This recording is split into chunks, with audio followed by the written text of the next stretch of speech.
गर्गा चटर्जी ने कुछ पोस्ट किया था सोशल मीडिया पर, जिसमें ईवीएम टैंपरिंग और इलेक्शन प्रोसेस में कुछ गड़बड़ी हो रही है, जिसको उन्होंने बताया था लोगों को, जिसके कारण राजनीतिक दलों के अंदर तरह तरह का जो है सो मतलब भूल धारणा उत्पन्न हुई और एक कन्फ्यूजन क्रिएट हुआ।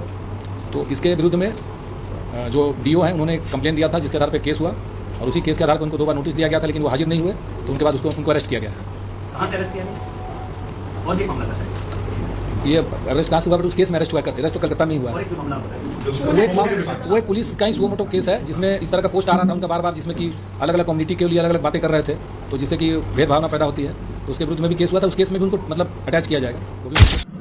आज के 14 जुलाई বিকেল 4টের সময় ঐতিহাসিক মহামিছিল বাংলা পক্ষর বহিরাগত ভিনরাজ্যের বহিরাগত দখলদার যারা সরকারি জমি সম্পত্তি থেকে শুরু করে রাস্তার পাশ দখল করে রেখেছে তাদের উচ্ছেদের দাবিতে অফকোর্স একদম উপরে গেল, বুলডোজার লাগে আর যা লাগে। আর দ্বিতীয় কথা, বাঙালি সহ ভূমিপুত্র যারা হকার রয়েছেন তাদের উচ্ছেদের বিরুদ্ধে, কারণ এটা তাদের বাপের মাটি। তাই আজকে মহামিছিল বিকেল 4টে কলকাতার হাজরা মোড়, সেখান থেকে শুরু, শেষ হবে গড়িয়াহাটে। যারা যারা দেখছেন এই বার্তাটাকে ছড়িয়ে দিন, নিজে আসুন, বন্ধু আত্মীয় সকলকে নিয়ে আসুন। আজকে বাংলা ও বাঙালি দেখুক বাঙালির ভূমিপুত্রের জনগর্জন। জয় বাংলা। ভারত ও বাংলার সার্বভৌমত্ব অনবরত নষ্ট করার চেষ্টা করে গেছে এই বাংলা পক্ষর গর্গ চ্যাটার্জি।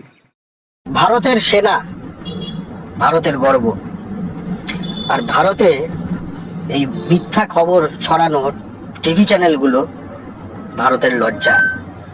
সহমত হলে শেয়ার করুন। A few moments later.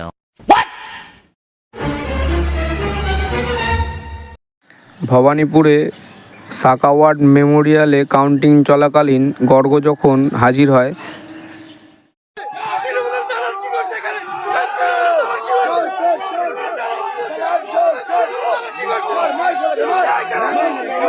তাকে দেখে চোর চোর স্লোগান ওঠে, আর তখন গিয়ে সেই ভারতীয় সেনার বগলের তলায় লুকাতে হয় এই গর্গকে। 2026-এর মে মাসের 11-12 তারিখের মধ্যে কয়েকজন বড় বড় ব্যক্তি রাজ্যের অ্যারেস্ট হয়েছে, তার মধ্যে এই গর্গ চ্যাটার্জি একজন, যার অ্যারেস্ট হওয়াতে আমি পার্সোনালভাবে খুব খুশি হয়েছি বন্ধুরা। বাকি জনেদের বেলায়ও দুঃখিত নয়। যাই হোক, গর্গ চ্যাটার্জির কেস এখন বিচারাধীন। দেখা যাক ভারতের ন্যায় ব্যবস্থা এর সাথে কী করে। তবে আপনাদের কি মনে হয় বন্ধুরা, এই গর্গ চ্যাটার্জির সাথে কি করা উচিত? কমেন্ট করে মতামত জানান। জয় হিন্দ, ভারত মাতা কি জয়।